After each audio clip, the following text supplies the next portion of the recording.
nous avons vu le reportage sur la maison familiale et rurale, donc un centre de formation. Donc je reviens vers notre premier invité, Monsieur Alexandre Pelletier.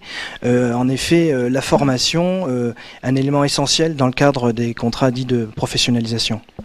Oui, élément essentiel, puisqu'il va déjà concourir à permettre à l'entreprise de satisfaire ses besoins en termes de compétences, permettre aux jeunes ou aux moins jeunes de parfaire son niveau scolaire, ses aptitudes, puisqu'il faut avoir en tête que le but d'un contrat de professionnalisation, c'est quand même d'aller vers l'insertion professionnelle ou la réinsertion professionnelle. Donc en effet, c'est un aspect prépondérant.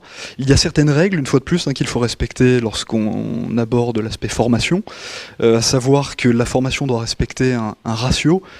Si on prend le volume total horaire global donc du contrat, il faut que la formation représente au minimum 15% de la durée totale de ce contrat, sans être inférieur à 150 heures, et sachant qu'on peut monter jusqu'à 25%. Il est là aussi important de signaler qu'en fonction du public, j'en parlais tout à l'heure, le fameux public prioritaire, en fonction du parcours de formation qui est envisagé, voire même en fonction d'accords nationaux interprofessionnels ou accords nationaux de branches professionnelles, on peut avoir des spécificités qui sont liées aux négociations entre partenaires sociaux qui peuvent amener donc une branche professionnelle via l'OPCA à financer au-delà de ces 25% consacrés à la formation. Donc ça c'est un aspect important. Il faut également souligner que la formation, le contrat dans son ensemble peut être envisagé à temps plein ou à temps partiel, avec une fois de plus des problématiques qui peuvent être rencontrées si on est sur un parcours dit certifiant, puisque on distingue dans le cadre d'un contrat de professionnalisation au niveau de la formation, donc les parcours dits certifiants, c'est-à-dire tous les diplômes, titres, BPGEPS, on va dire d'une manière générale, tous les référentiels qui émanent d'un ministère.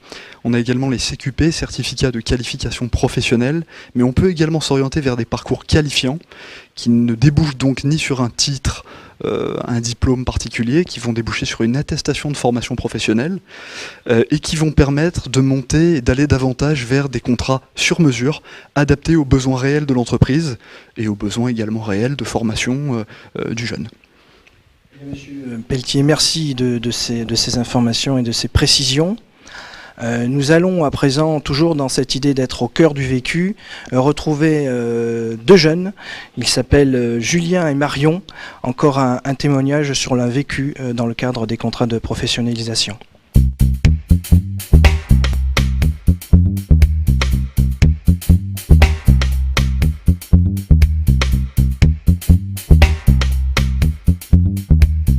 Alors moi j'ai 23 ans.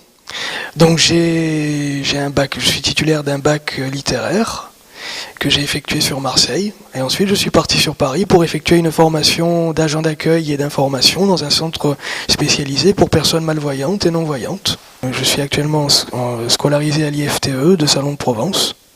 J'ai été amené à trouver cette école parce que j'étais en recherche d'emploi, donc suite à l'obtention de mon titre d'agent d'accueil. Et donc j'ai trouvé cette école tout à fait par hasard sur Internet et j'ai passé le concours du BTS assistant de gestion qui m'intéressait parce que je retrouvais plusieurs qualifications que j'avais eues dans ma formation d'agent d'accueil. Et donc j'ai été pris et puis j'ai trouvé plusieurs entreprises. J'ai passé un entretien à la RTE de Marseille, donc avec un concours, et j'ai demandé à être plutôt à l'antenne de Salon.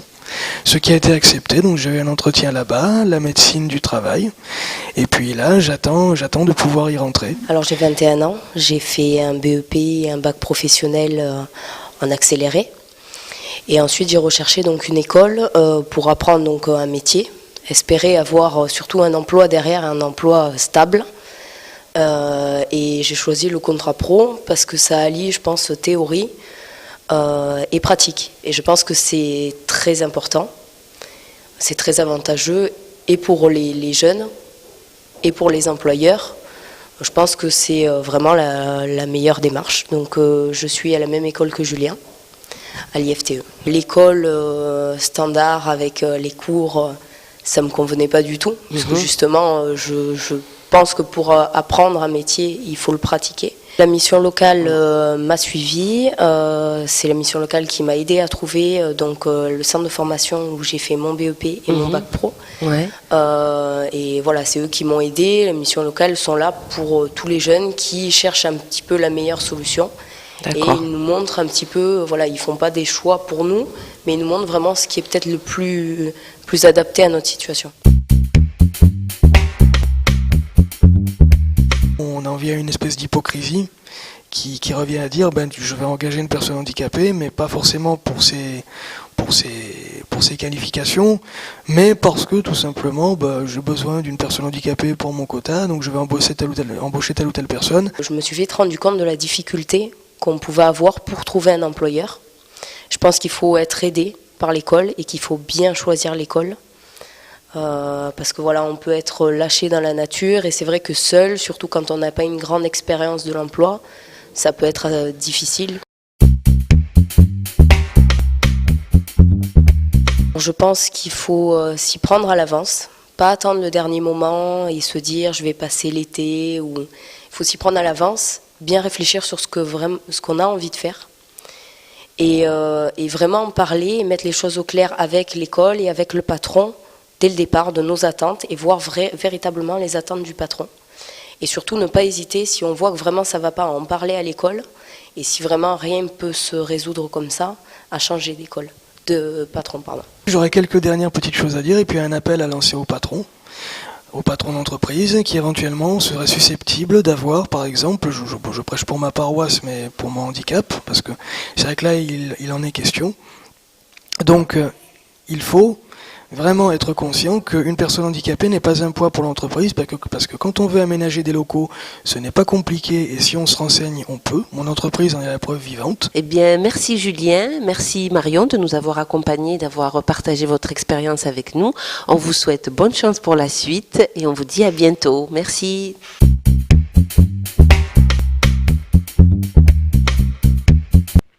Et bien voilà, nous voilà de retour sur le plateau après ces témoignages.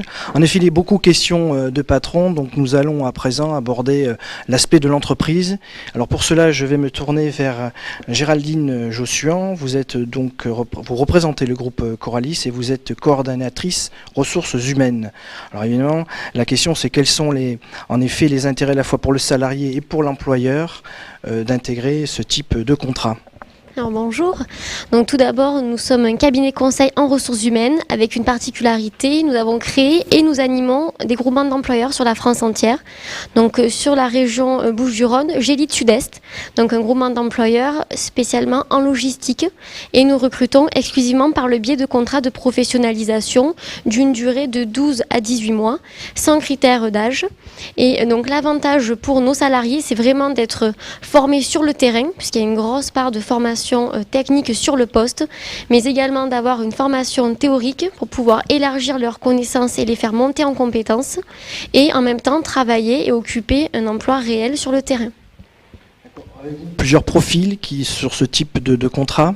Tout à fait, donc nous recrutons des préparateurs de commandes, des caristes, des agents de magasinage, des chargeurs, vraiment tous les postes que l'on peut retrouver en logistique. Au travers d'une entreprise, quelles sont les difficultés que vous pouvez rencontrer pour justement recruter sur des contrats de professionnalisation? Alors, la difficulté première que l'on a pour vraiment avoir les salariés, ça va être une question de mobilité. Grosse difficulté sur la région, des profils très intéressants, mais des personnes qui ne sont pas mobiles, donc qui ne sont pas véhiculées. Vos critères de recherche? Alors, les critères sont simples. Il y a tout d'abord des prérequis, savoir lire, écrire, compter, avoir un moyen de locomotion autonome, une voiture ou bien un scooter, et ensuite avoir un projet professionnel en logistique et avoir la motivation. C'est tout. Voilà, mais voilà plein d'éléments justement, peut-être, et beaucoup d'éléments plutôt pour ces jeunes qui viendront vous voir, ou moins jeunes, pour essayer d'intégrer ces contrats de professionnalisation.